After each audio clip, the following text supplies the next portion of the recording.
You've now done about 500 miles on your Royal Enfield Himalayan, and in that 500 miles, I'd imagine you've got a few thoughts on the bike and you're qualified to say what you think about it. Why don't you give us a talk about the bike? Yeah, it's a really nice, civilised machine. It's very smooth. There are lots of useful things on it. Point to something useful. All mod cons. Well, there's an oil cooler here, for example, which I wasn't expecting. It's air-cooled single, but it's got an oil cooler. Yeah, very good. You've got a good disc brake with ABS, which is now compulsory, of course, so the brakes work fine. Notice it's got twin pot caliper. Yeah. It's actually got two front mud guards. It has. It's got a high-level mud guard. You can, if you know you're going to be in really muddy going, you could take the lower mud guard off, but leave the fork brace. Or if you just think that looks silly and you're only going to use it on the road, you could take off the high mud and keep guard. that as a hugger. Yeah, and a useful little screen. Ideal for putting the Land's End number on, which of course we've now. Yeah, you put your number on there. You can host. You put a device behind there, can't you, or a camera? Yeah, yeah. Something like that. It does keep some of the wind off. And if you look at the motif here, it reads Himalayan, doesn't it? Yes. Or the other way round. Yes. Yeah, it's clever that. These bars very handy for grabbing hold of when you drop the bloody thing. Are they substantive? Oh, yeah, they are. Yeah. Yeah. You could put all manner of lights on that. You can or put some lights on it. Soft bags. Some maybe. soft bags, exactly. So it's very smooth. You've got that. Actually, those are done there. I mean, one minor thing. I can see it's a bit dirty. I had to take this off because the rubber had come loose when I first got the bike. Yep. And there's a nice little toolkit you get with the bike, but the Allen key didn't fit that, which was strange. Cable clutch, is that acceptable on a modern bike? It's fine for me. I mean, ideally, it'd be nice to have adjustable levers, which it doesn't have. It'd be nice to have some handguards. I've got some of my own I was going to fit, and I couldn't get them off my other bike. Yeah, definitely handguards. I agree with you on that. And what's this abomination you've got here? Well, this has worked very well. This is a traditional magnetic tank bag, which just lifts straight off. Himalayan.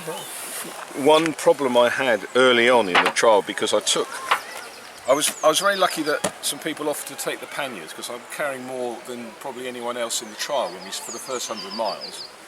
And when we got to the Bridgewater rest point, somebody saw how heavily laden I was, and they said, would you like us to take some stuff in our van to the finish? For the benefit of the video, Paul and I have just ridden the Land's End trial from Popham in Hampshire to Hale in Cornwall near Land's End. And those of you who will be familiar with competitions and trials will know that it pays to have a light bike and to travel light. Paul, on the other hand, has separate needs to us, so he brought these two enormous panniers filled with books and maps and things, just to encumber himself slightly. But he did very well, didn't you, Paul? Well, I think I did okay, all things considered. But the point is that I kept the tank bag with me, and in the early sections it kept moving back towards me, and it was a bit of an encumbrance. And then I had a brainwave. I thought, all I need is one of these. A cable tie. Quick release, reusable. Oh yeah, reusable. Well, they're all reusable if you. And I had it the other way around initially, because that's the way it's designed to go. But by putting it this way round, I could put that through the handle and the handlebars, and then it didn't slide back down the tank anymore. That's very sensible, and also that illustrates that the tank is metal. Yes, exactly. And you've got a solid metal tank that you can put magnetic luggage to. Correct. My tank bag is slightly smaller than this, but it came from someone who's got a BMW 1200 GS Adventure, who bought it from a main dealer, only to find when he got home it wouldn't stick to his tank because his tank has plastic all over it. So these bags don't work with every motorcycle, but this metal tank here is perfect for having your luggage magnetically stuck to, along with these wonderful, really tough metal bars there. Electric start, of course, the magic button. The magic button, and yeah. There's the actual unit. There's a starter motor for people that really like starter motors. Oh, another detail. Africandos. It comes with rubbers on the footrest. Rubber cleats, yep. I have none of that. But I obviously took them off to get grip in the mud, which I needed yesterday. Yep. But you know, they'll go back on again in 2 minutes. On this side, you can see there's a linkage, which we had an interesting experience with trail riding today, where I just literally lost it going down a tricky rocky part. I mean, I was very honest of you. I was, you know, I wasn't paying enough attention really, and just dropped it into the bank at literally walking pace. But this got, it was amazing. It got yanked back up to here. Yep. It was still working as a gear change, but it was back there, and the linkage had turned 180 degrees. It's extraordinary. Almost. I don't quite know how it managed to do that and still stay working. It's a bit like when you catch yourself and you fly, isn't it? Anyway, our friend Andrew fixed it with his, you know, I mean, He was pointing up this way, wasn't it? Yeah, it was extraordinary. It was like a little weird Andrew was a diamond, wasn't he? He was. Good. I'll tell you, the side stand. Yeah, this needs to be talked, you know. The side stand definitely needs a bigger foot. It's time the tale were told about the stands on this Royal Enfield Himalayan. Okay, what are we going to say about the side stand first of all, Paul? It needs a bigger foot for soft ground. Yeah, that is pathetically small. Yeah, I mean, I'm sure... If you work in R&D at Royal Enfield, please just look at that and ask yourself if that's adequate for purpose. Yeah. It isn't. Not in Britain anyway, where the ground's soft. And down here, in fact, I'll show you how easily these panniers come off, and we can look at the back. Okay. See, these are just how we Velcro. 1, 2. Throw over panniers.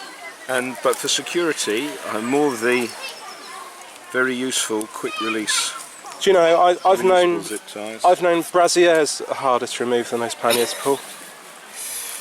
And if I just undo this side. Thanks for the solidarity there, by the way.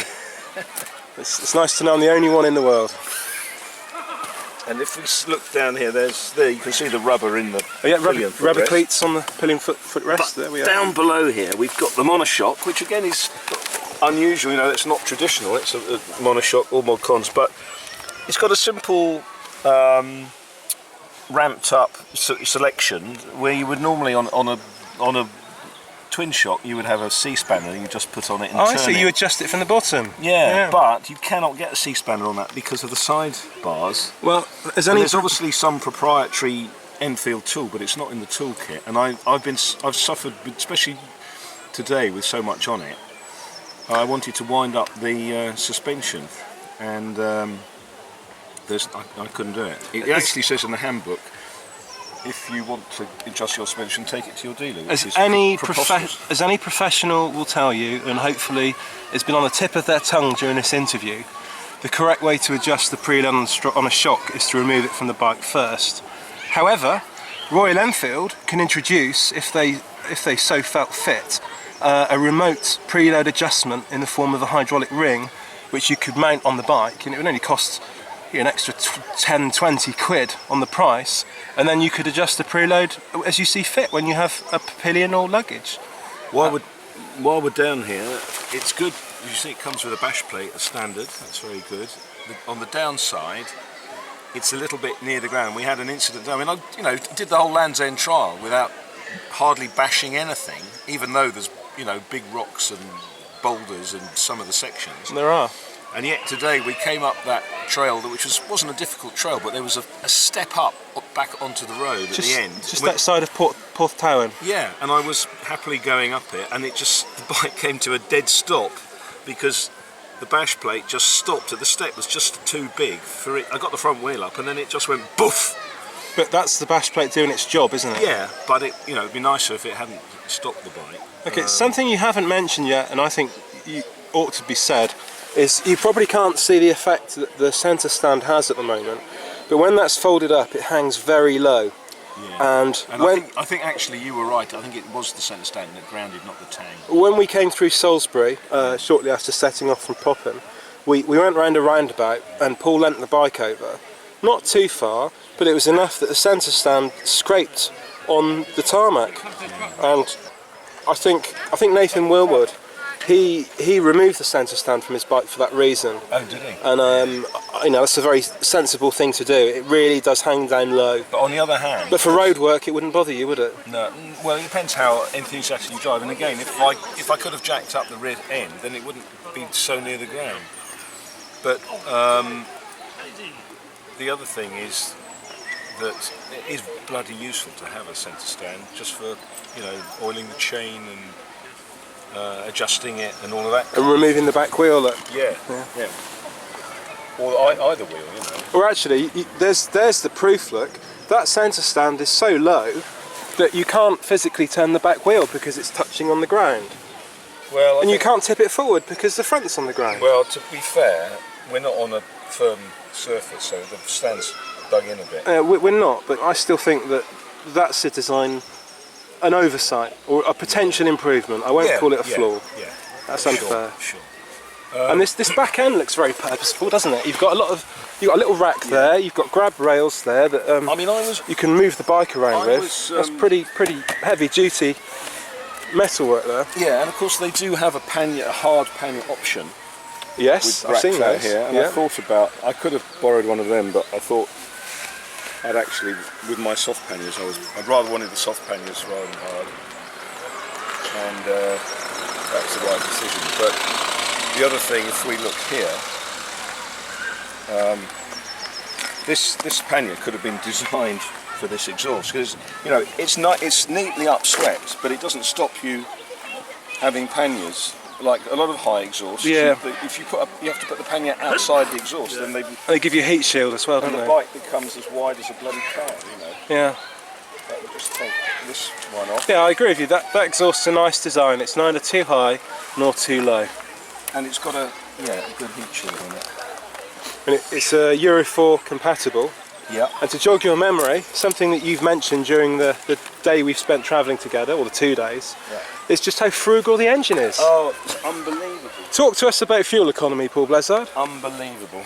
I did the first 90 miles on just over a gallon of juice, 5 litres. And then I did the next 137 miles on only 7.5 litres, which is only just over a gallon and a half. And it's continued, or, you know, I mean, even thrashing it down the motorway, it was doing 65 per gallon, but on the route for the event, and we weren't hanging about, but we weren't thrashing down the motorway either. It was, you know, it's doing 80-85 miles to the gallon. Fantastic. That's superb.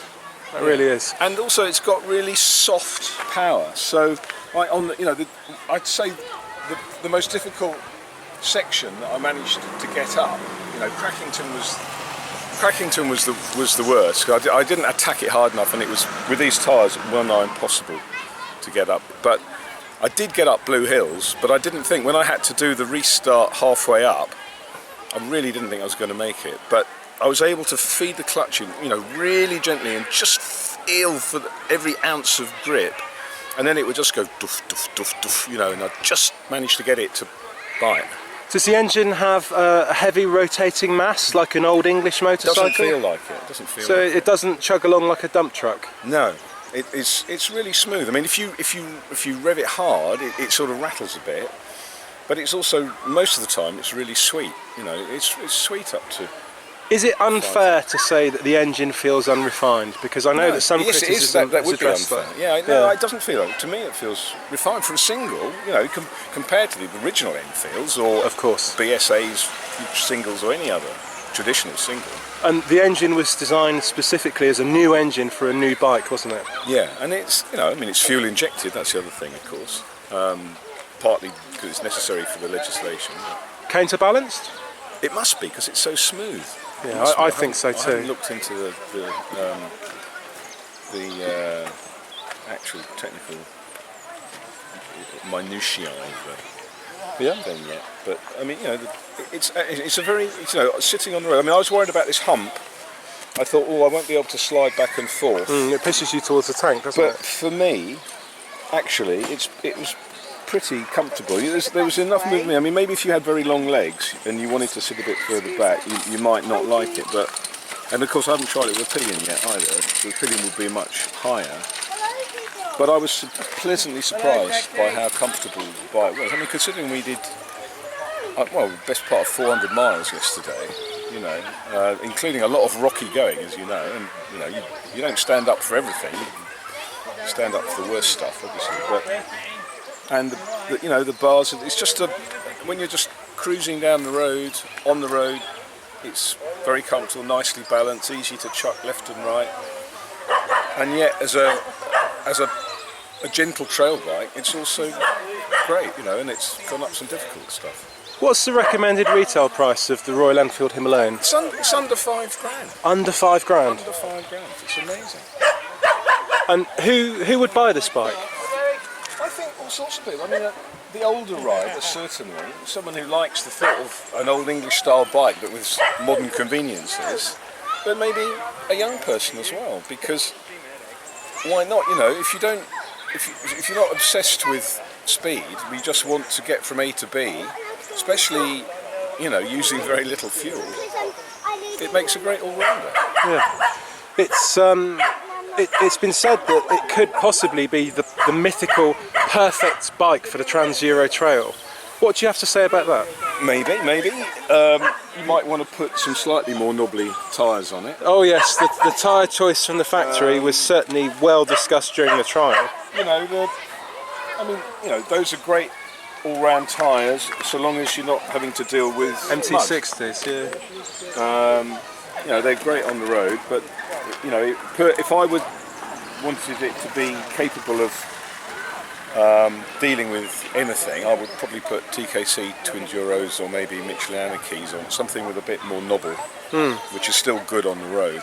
Do you think you could buy one and more or less straight from the showroom ride it all across France and Spain on the Trans-Euro Trail? Would it be up for that, do you think? I don't see why not. So, you know, on the basis of what we've done in the last 24 hours, it's, you know, and I would recommend it for anyone to do the MCC event, just literally with a change of tyres. Yeah, the motorcycling club really. This was the first Enfield Himalayan in the MCC event, isn't it? It was, yeah. Okay, Paul, as a final frivolous comment, can you point to the favourite part of the motorcycle? What do you like the most? You haven't mentioned the compass yet. Oh, the compass. Is the key in ignition? No. No, okay. But the bike has a compass, a digital compass, that sits up here on the dash, next to the binnacle, if that's the right word, and it shows you which way north is and which way you're facing. Yeah, that's good. Yeah. Any last words? I just think it makes a great all-rounder at an unbeatable price so far. Good value, good all-round bike, lots of ways to improve it, and nothing that is fundamentally wrong from the factory. Is that correct? No, I think it's very good. I mean, I did think for the MCC you could bore it out by 50cc to put it into the class above, and you wouldn't have to do the stop and restarts. Make it a 465. You've been thinking quite a lot about this, haven't you? Well, yeah, a few extra cc's probably wouldn't hurt. Okay, Paul, thank you for your kind thoughts on the Royal Enfield Himalayan. Yeah, great bike all round. Thank you.